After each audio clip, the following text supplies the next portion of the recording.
नमस्कार. रिडिफाईन प्रोडक्शन्सच्या या यूट्यूब चॅनलवर आज वाय नॉट विथ योगेश या कार्यक्रमामध्ये मी आज गप्पा मारणार आहे. महाराष्ट्रातलं सगळ्यात पॉवरफुल समजलं जाणारं कुटुंब अर्थात पवार कुटुंब, आणि या पवार कुटुंबातील सगळ्यात छोटे बंधू, सगळ्यात धाकटं भावंड म्हणजे पद्मश्री श्री प्रतापराव पवार. जाणून घेणार आहोत यांच्या मागे दडलेल्या माणूसपणाविषयी, त्यांच्या ध्येयसक्त वृत्तीविषयी, त्यांनी लहानपणापासून तरुणपणापासून जी जी स्वप्न पाहिली ती स्वप्न सत्यात कशी उतरली आणि त्यासाठी म्हणून त्यांनी काय काय कष्ट घेतले, मेहनत घेतली आणि प्रामाणिकपणे त्याचा ध्यास घेतला. अशा ध्यासप्रिय, ध्येयप्रिय आणि जबरदस्त असं व्यक्तिमत्व असणाऱ्या पद्मश्री श्री प्रतापराव पवार यांच्याशी मी गप्पा मारणार आहे आणि जाणून घेऊयात त्यांच्या आत्तापर्यंतच्या 80 वर्षाच्या प्रवासातील काही रंजक अशा आठवणी. मी आज आमंत्रित करतोय श्री प्रतापराव पवार सर.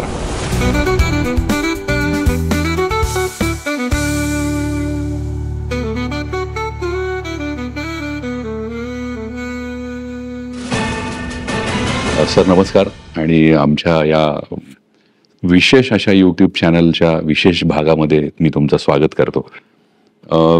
सर, खूप काळ असा आहे जे तुम्हाला आम्ही विविध माध्यमांमधून पाहतोय, वर्तमानपत्रातून तुमच्याविषयी वाचतो.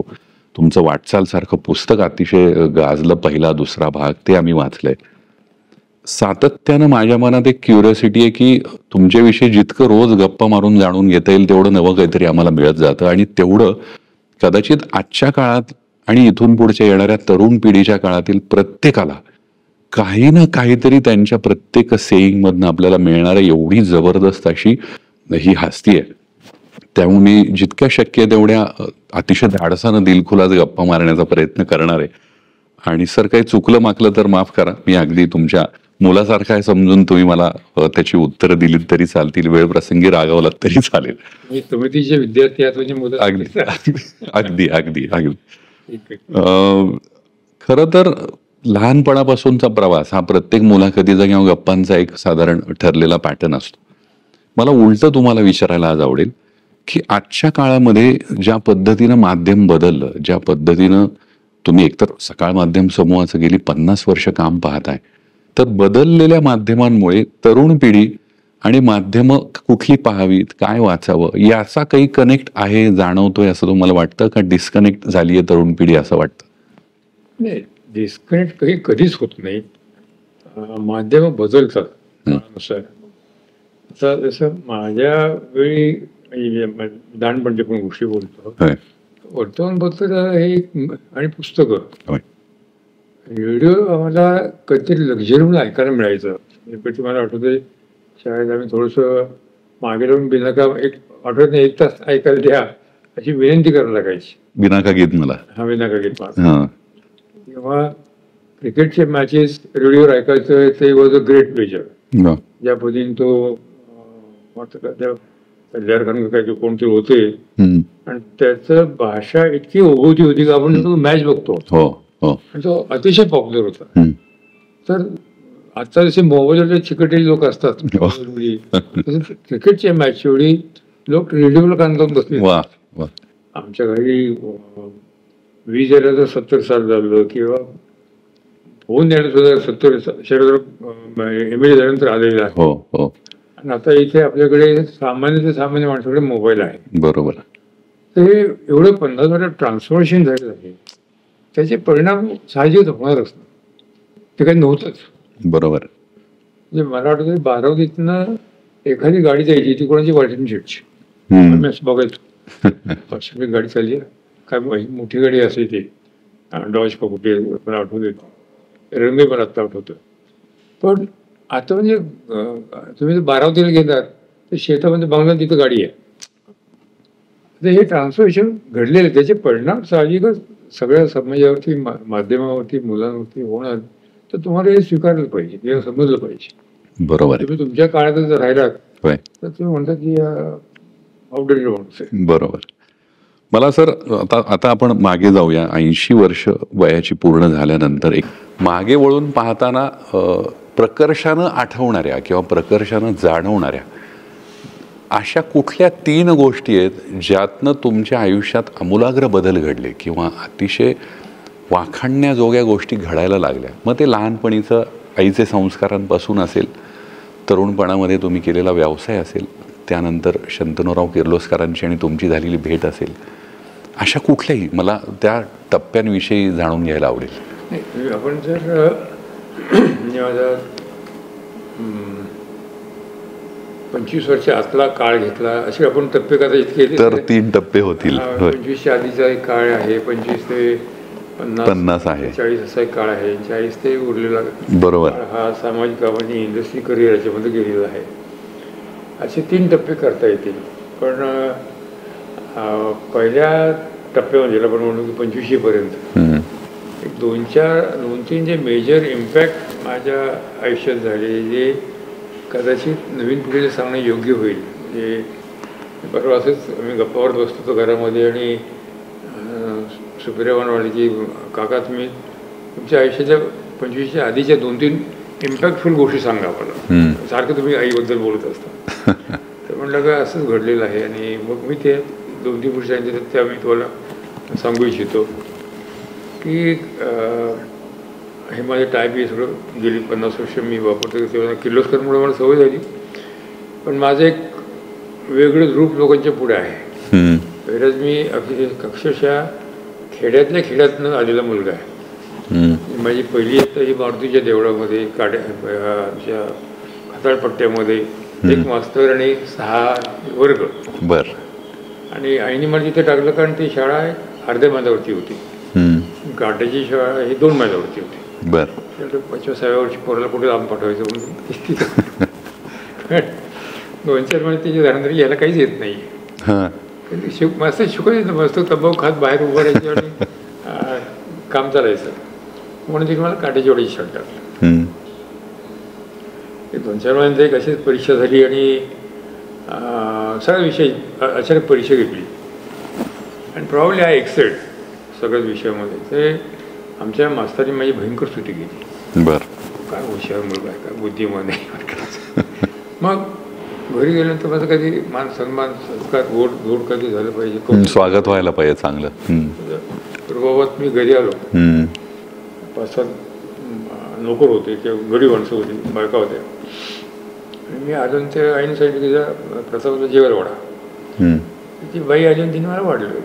जेवायला काय होतं ताटामध्ये? भाकरी, 2 भाज्या, आमटी, भात, समजा. हे काय काही चांगलं गोडधोड पाहिजे, काय खाय पाहिजे, काहीच नाही. आणि पहिला आलोय वगैरे असं ढकलून दिलं असं असं नाही जेवणार मी. ती बाई गेली आईकडे म्हणते की मला जेवत नाही. असं ताट काढून घेतच, ताट काढून घेतलं माझं आणि सांगितलं मला विचारायचं जेवायला द्यायचं नाही. अर्थात झालं कोणी काय बोलेच ना माझ्याशी, कौतुक तर हेच बाजूला, पण कोणी चौकशी पण करेना. आणि मग मी पुन्हा त्या बाईकडे गेलो. भूक तर लागलेली होती भयंकर. म्हणजे मला वाढ एवढं मी नाही वाढणार. बाई सोबतकडे जा. त्यांनी सांगितलं की त्यांना विचारल्याशिवाय द्यायचं नाही. मला मेसेज मिळाला. मी खरं मानून असा गेलो आणि आई बरोबर आहे तिच्या झाडा झालं मी का आलो होते. आणि तिने मला काय सांगितलं,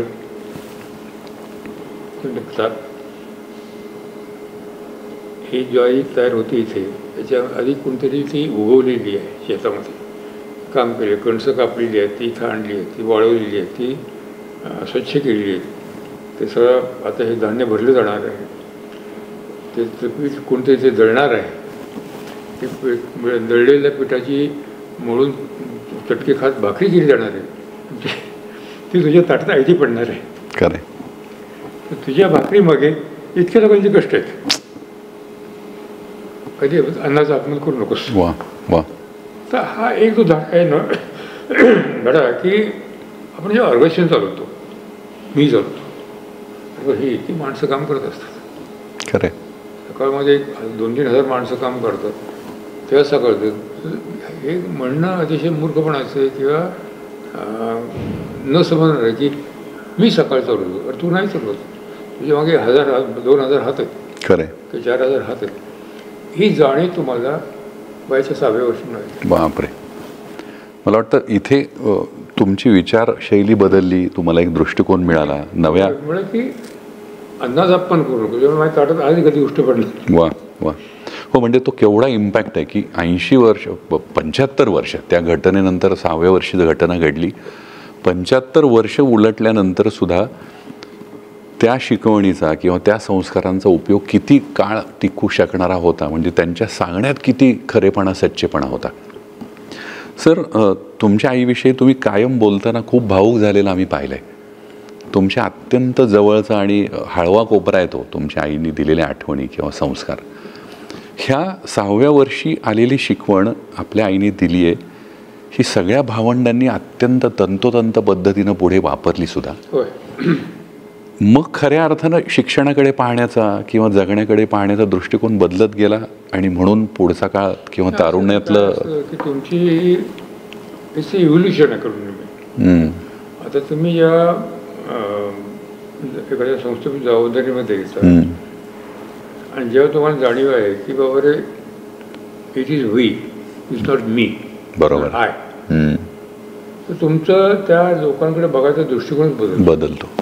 मी कधी आयुष्यामध्ये एखाद्या माणसाकडे नोकर म्हणून पाहिलेलं नाही आहे. बरोबर काम करणारा वॉचमन असेल, नाही तर एक्झिक्युटिव्ह असेल, तर संपादक असेल, ही माय असोसिएट इन हिज कॅपॅसिटी. बरोबर. मग श्रेय हे आमचं आहे, माझं नाही. जसं आपण म्हणतो ना की प्रत्येक वीट ही घराला सपोर्ट देत असते. खरंय, तुम्ही कुठल्या विठीत महत्त्व कमी करणार आहे. अगदी खरंय, अगदी खरंय. ही जी जाणीव आहे ती कदाचित माझ्या आईवडिलांनी, विशेषतः माझ्या आईने आम्हाला अतिशय लहानपणापासून दिली आणि सतत व्यावहारिक आणि प्रात्यक्षिक जगण्याचे धडे दिले. जे वातावरण तसं दिलं, त्यातनं आमच्यातल्या प्रत्येकाची घडण झालेली आहे, बहिणी असोत, भाऊ असोत. मग तुम्ही मगाशी म्हणालात तसं 1 शिक्षक आणि 6 वर्ग इथनं शिक्षण सुरू झालं, ते तुमचा बिट्स पिलानीपर्यंतचा इंजिनिअरिंगचा प्रवास हा खूप मोठा टप्पा आहे. म्हणजे बारामतीसारख्या गावातून तुम्ही पुण्यात आला, पुण्यात फर्ग्युसन कॉलेजमध्ये तुमचं पुढचं शिक्षण झालं. हे आपण इथे जाऊन हे शिकायचं आहे किंवा आपल्याला इंजिनियर व्हायचं आहे, हे स्वप्न पाहिलं होतं लहानपणी, असं ठरवलं होतं काही? मी आयुष्यात काहीच ठरवलं नव्हतं. मग इंजिनियरच व्हावं असं काही डोक्यात होतं? असं कसं आहे, त्यावेळी आजही म्हणजे आमच्याकडे गमतीने मुली काय शिकतात तर नवरा चांगला मिळावा. ग्रॅज्युएट झाली की नवरा बरा मिळतो, हॉटेल म्हटलं तर बरसा ठेवतो. आम्ही काय शिकतो तर नोकरी करता येईल, म्हणजे उपजीविका. मग उपजीविका करायची तर कुठल्या क्षेत्रात करावी हे एवढं तर आपल्याला साधारण कळतं की मला कॉमर्स कळतं, मला आर्ट बरं वाटतो, मला सायन्स वाटतं, मला केमिस्ट्री बरी वाटते किंवा मला बायोलॉजी बरी वाटते, एवढं आपल्याला कळतं. त्यामुळं कुठे जायचं नाही हे थोडंसं असं स्पष्ट होतं. तसं एक जिथं जायला आवडेल तेही स्पष्ट होतं, त्यामुळे पिलानी. अच्छा, म्हणून इंजिनिअरिंग करायचा तुम्ही निर्णय घेतला? वडिलांची इच्छा होती की मी डॉक्टर व्हावं म्हणून. मी खरंच प्रामाणिकपणे प्रयत्न केला. मला ते आधी इंग्लिश येत नव्हतं, त्यातनं ते लॅटिन शब्द फायलम फिलम सर मला अजिबात कळायचे नाही. मला माझ्या दांड्याच उडायच्या त्या बायोलॉजी मला विषयामध्ये. इकडे केमिस्ट्री, मॅथ्स, फिजिक्समध्ये मला उत्तम मार्क पडायचे. मी माझ्या आईला सांगितलं, and that is why importance of my mother, की मी डॉक्टर रट्टा मारत होई नाही, म्हणजे आयुष्यात मी यशस्वी नाही होणार, कारण मला नाही इंटरेस्ट याच्यामध्ये. माझे वडील अतिशय कडक होते आणि आम्ही तर म्हणजे त्यांच्याकडे जायची हिंमतच नसायची. तर ते म्हणले की तुला जायचं आहे ना पिलानीला, इंजिनियरला, तू जा. वडिलांना काय सांगायचं हा माझा प्रश्न आहे. आणि हे प्रत्येक भावाच्या आयुष्यामध्ये झालेलं आहे. बरं, विदाउट एक्सेप्शन. हो का? मी माझ्या पहिल्या भावापासून ते माझ्यापर्यंत एकाही भावाचं असं घडलं नाही की वडिलांची इच्छा एक, आमची इच्छा एक आणि आई स्टूड बाय अस. पण मग शरद पवार साहेबांविषयी पण असं झालं? त्यांचा किस्सा तर अगदी सांगण्यासारखा आहे. सांगायला पाहिजे त्यांच्याबद्दल जास्त बोललं जातं, लोकांना आवडतं ऐकायला. कॉमर्स कॉलेजच्या शेवटच्या वर्षाला असताना त्यावेळी वर्ल्ड यूथ काँग्रेस म्हणून एक प्रकार होता जो युनायटेड नेशनतर्फे कंडक्ट केला जायचा. तो अतिशय वैशिष्ट्यपूर्ण होता. तर प्रत्येक देशातले 3-4 यूथ प्रॉमिसिंग यूथ हे निवडले जायचे by government of India, government of that country, and they will be deputed to this world youth congress. बर. त्याच्यामध्ये त्यांना अनेक प्रकारचं प्रशिक्षण तर दिलं जायचंच, पण महत्त्वाच्या देशातल्या प्राईम मिनिस्टरबरोबर एक PA म्हणून एक महिना काम करायला संधी मिळायची. बर. Sharad Pawar was among the 4 selected from India. Indira Gandhi gave her approval. म्हणजे भारतातनं निवडलेल्या 4 विद्यार्थ्यांमध्ये एक शरद पवार. इंदिरा गांधींनी केलं. बर. बर. शरद पवार होते. बर. झालं. पुढे म्हणते अजिबात जायचं नाही, पहिले BCom हो, LLB हो, पैसे मिळायला मग बाकीचे धंदे कर. बर. आणि शरदा आईकडे गेले म्हणले की आयुष्यातली माझी फार मोठी संधी आहे आणि अशी संधी पुन्हा मिळणार नाही आणि मला राजकीय करिअर करायचं. बापरे. तर एखादं वर्ष जाईल माझं वाया, पण हे जी संधी आहे आता, he work with prime minister of Japan, he work with prime minister of UK 6 weeks each.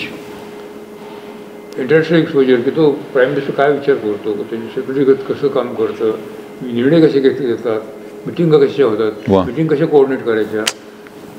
At the age of 22 this Sharad Pawar had their opportunity. बापरे. आणि इजिप्तमध्ये त्याचा समारोप झाला. त्या समारंभामध्ये जगातलं सगळ्यात पॉप्युलर युथ शरद पवार साहेब. आता ह्याची कशी व्हॅल्यू, म्हणजे माझ्या वडिलांचं थिंकिंग आणि आईचं थिंकिंग हा जो फरक आहे, तर तो इम्पॅक्ट होणारच ना आमच्यावर. अगदी खरं आहे, अगदी खरं. म्हणजे आई आणि वडिलांनी दिलेली शिकवण किंवा त्यांचे संस्कार तुमच्या प्रत्येकाच्या चांगल्या होत्या. हां. प्रश्न असते की what I want to do, what is my heart says. My father was not concern. पण मग ते कसे तयार झाले, वडिलांना कसं कन्व्हिन्स केलं? तुझा वडिलांना काय सांगायचा माझा प्रश्न आहे. आईने ती हे जबाबदारी घेतली. Everywhere, every time, turning point of our life it was the mother. वा. मला वाटतं इतका मोठा प्रवास जो, म्हणून मी मगाशी म्हणलं तसं असंख्य गोष्टी अशा असतात जे आपण ऐकीव माहितीवर मतं व्यक्त करत असतो, बोलत असतो, पण जेव्हा प्रत्यक्ष ते लाईव्ह जगलेल्या व्यक्तींकडनं स्वतःविषयी, आपल्या भावंडांविषयी माहिती कळते, त्यावेळी खऱ्या अर्थानं जरा वेगळी व्यक्तिमत्व आपल्याला दिसायला लागतात. तुम्हाला जसं डॉक्टर व्हायचं नव्हतं, इंजिनियर झालात. शरद पवार साहेबांना जसं वकिली किंवा इतर गोष्टी करायच्या नव्हत्या, पण त्यांना पॉलिटिक्समध्ये इंटरेस्ट होता आणि त्यांनी ते अचीव करून दाखवलं. हे अचीव करून दाखवणं जे आहे, मला वाटतं ते आजच्या काळातल्या हा भाग पाहणाऱ्या प्रत्येक तरुण पिढीने सुद्धा शिकण्यासारखं आहे.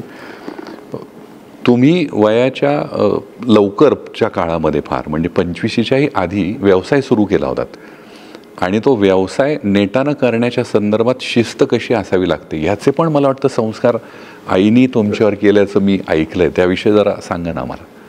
त्याच्या ते मुली आहेत त्यांना मार्गदर्शन तुम्ही करा असं म्हणणार नाही. नाही नाही, जरूर. आम्ही कुठल्या डील बंद गेलो आणि आमची बहीण कशी झाली का झाली, त्याचे हे पुस्तक आहे. वा. पहिली इयत्तेतनं मी 5 बारामतीला आलो आमच्या म्युन्सिपालिटीच्या शाळेमध्ये. तर पहिलं काम काय करणार आहे, म्हणजे मी 4थ्या वर्षी बारामतीमध्येच होतो.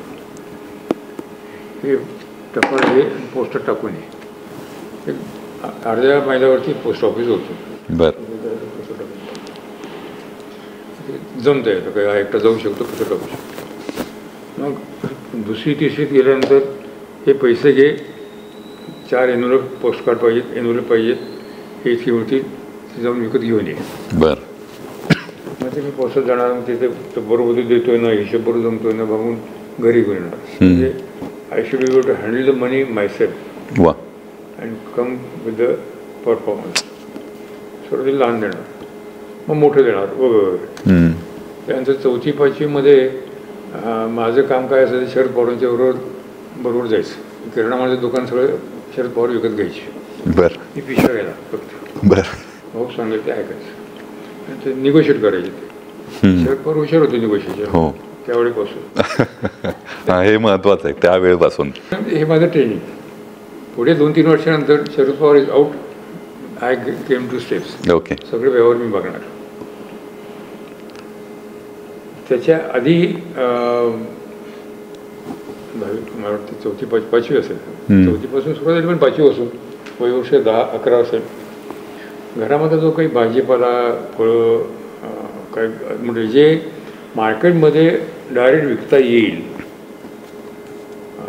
ऊस नाही विकता येणार, पण आम्हाला हे विकता येईल, केळी विकता येईल, द्राक्ष विकता येईल, फळभाज्या सगळ्या काही मटेरियल द्यायची आणि सांगायची की हे 2 डझन केळी आहेत, हे कोथिंबीर, हे एवढी मिरची आहे, डमकं तमकं, ह्याचा रेट, ह्याचा हा रेट, हे एवढं घेऊन द्यायचे पैसे इतके होतात, इतके पैसे घेऊन ये.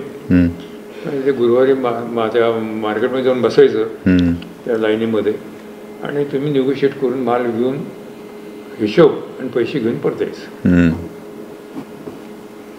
ती आई बेरकी होती, त्या आणि सुरुवातीला कमी पैसे माल द्यायची, एवढं जाऊन हा देतो यायला, मग थोडं वाढवून द्यायची, मग थोडं वाढवायचं. ज्यावेळी ते कॉन्फिडन्स की हा आता फुल्ली एक्झिक्यूट करू शकतो, त्यावेळी मग जे काही घरामध्ये असेल ते सगळं टाकून दिलं जायचं. त्यातला एक किस्सा सांगण्यासारखा आहे. एक दिवस मी मिरच्या घेऊन चाललो होतो. म्हणजे मिरच्या बऱ्याच वेळ घरामध्ये असायच्या, चांगल्या छान अशा हिरव्यागार मिरच्या असायच्या. ते म्हणजे की बायका असतात तरी तुझ्या निगोशिएशनमध्ये, म्हणजे असतात म्हणजे त्या घासाघीस करत असतील फार, म्हणजे बायका फार घासाघीस करतात. त्यामुळे असं कर, ती बाई आली एखादी आणि तिने घासाघीस करून रेट मान्य केला तुझा, तर घेतल्यानंतर इकडे वजन टाकले, अर्धा किलो 1 किलो काय असं मिरच्या टाकलेल्या आहेत, आणि मग त्याच्याकडे बघायचं की हे ठीक आहे ना, ते म्हणते हो बरोबर आहे, 4 मिरच्या करून टाक. तिचे चेहरा आनंद दिसतो. वा वा, कस्टमर सॅटिस्फॅक्शन. वा वा वा वा. मला वाटतं हा खरं तर व्यवहारी ज्ञानातून येणारा मुद्दा आहे, आणि तो आईंनी काय पद्धतीनं त्यांचं आयुष्य जगलं असेल ह्याचं कुठेतरी उदाहरण त्यामधनं इथे प्रेरित होतं. आणि ते सगळं पुढच्या पिढीकडे, आपल्या मुलांकडे, त्यांचं आयुष्यसुद्धा सुखकर व्हावं, त्यांना पुढच्या आयुष्यामध्ये त्रास होऊ नये, त्यासाठी दिलेली ही शिकवण आहे. म्हणजे you excel your life. Absolutely. You excel your their expectations. तर हे जे आता बाईची मानसिकता काय असते, मला वयाच्या 11 वर्षी माझी आई शिकवत. वा. व्यवहार म्हणजे काय, एक तर तो व्यवहार तर म्हणजे पैसे, माल विकणं, पैसे आणणं, देणं, हिशोब देणं, ही जबाबदारी तर होतीच, पण इट वॉज बियॉन्ड दॅट. मला वाटतं माणसं कशी हँडल करतात. एक्झॅक्टली. कुठलीही ऑर्गनायझेशन असो, तर you look at is a human being. वा वा.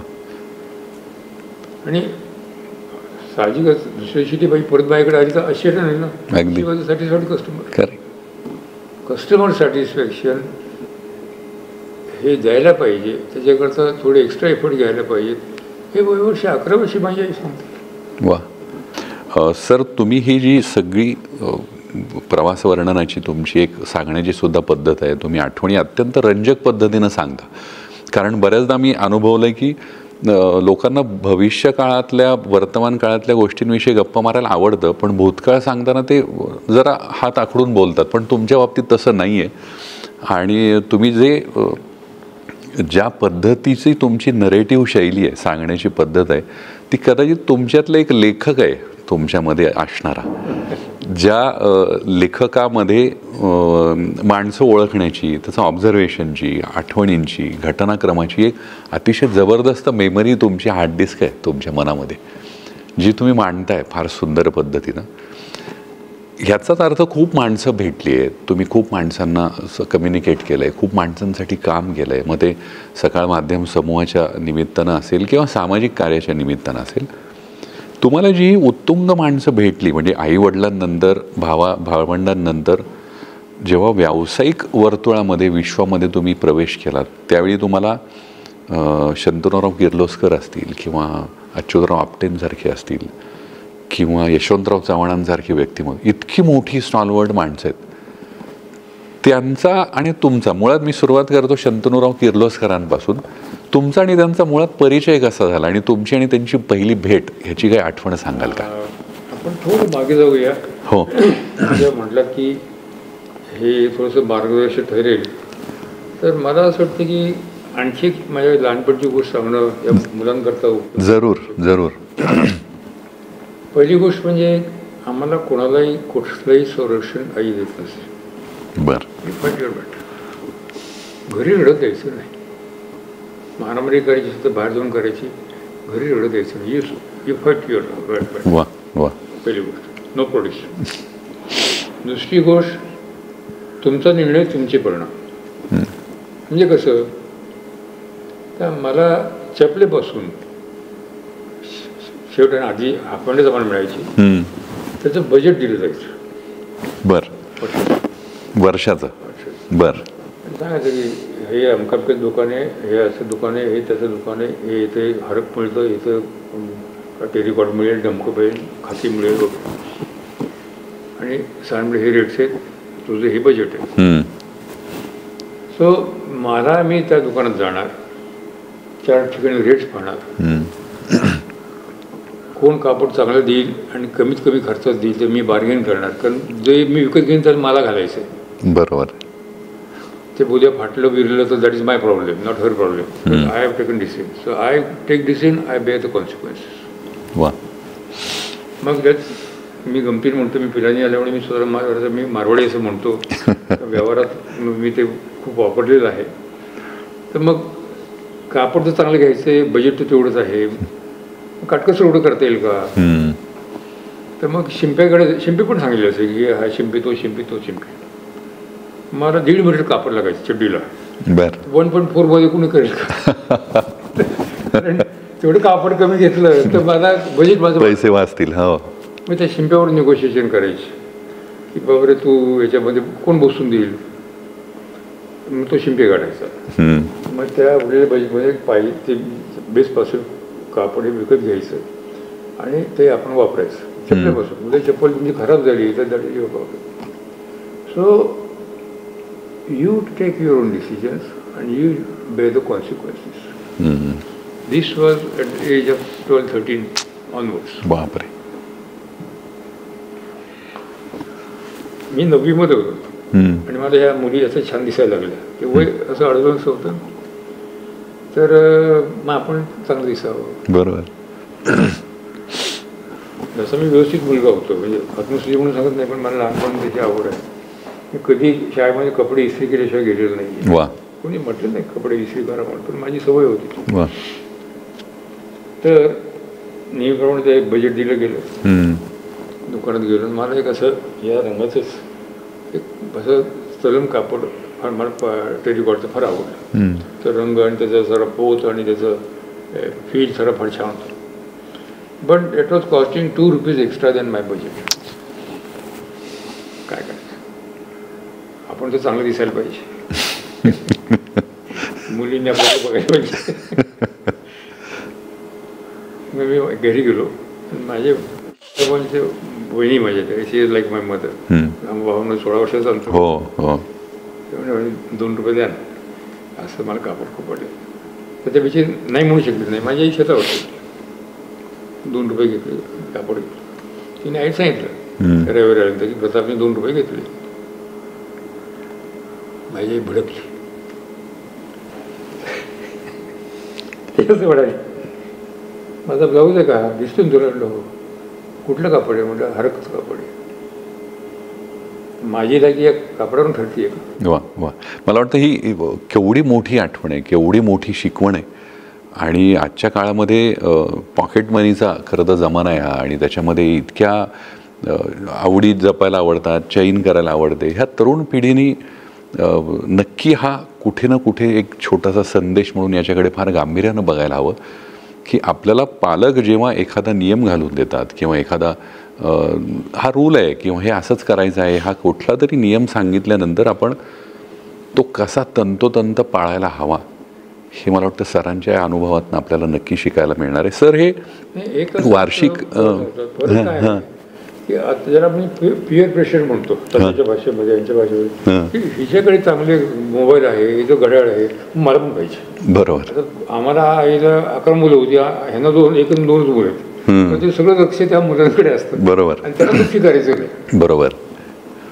आमच्याकडे तो प्रकार नव्हता. फटका मारणार, ते विदिन सिस्टीममध्ये तुम्हाला बसलंच पाहिजे आणि you have to be, this is the life you are going to lead. बरोबर. बरोबर. तुझ्या आयुष्यातल्या कुठल्या गोष्टी महत्त्वाच्या आहेत त्याच्यामध्ये कॉम्प्रोमाइज नाही. वा. पण मग हे वार्षिक बजेट जे होतं कपड्यांचं ते सगळ्या 11 भावंडांना दिलं जाईल. एव्हरीबडी मग तुम्ही आणि शरद पवार साहेब असं कधी एकत्र खरेदीला गेलायत का किंवा कपड्यांविषयी बोललाय? माय प्रॉब्लेम. पण मग हा जो वार्षिक कपड्यांचा एक बजेटचा मुद्दा आहे, उदाहरण हो बरोबर आहे, तो तुम्ही दंतोदंत पाळणार, तुम्ही स्वतः पर्याय नव्हता. कदाचित त्याचे 2-3 भाग होऊ शकतात ही शक्यता मी आज इथे वर्तवतो आणि आजच्या गप्पांना पूर्ण विराम देतो.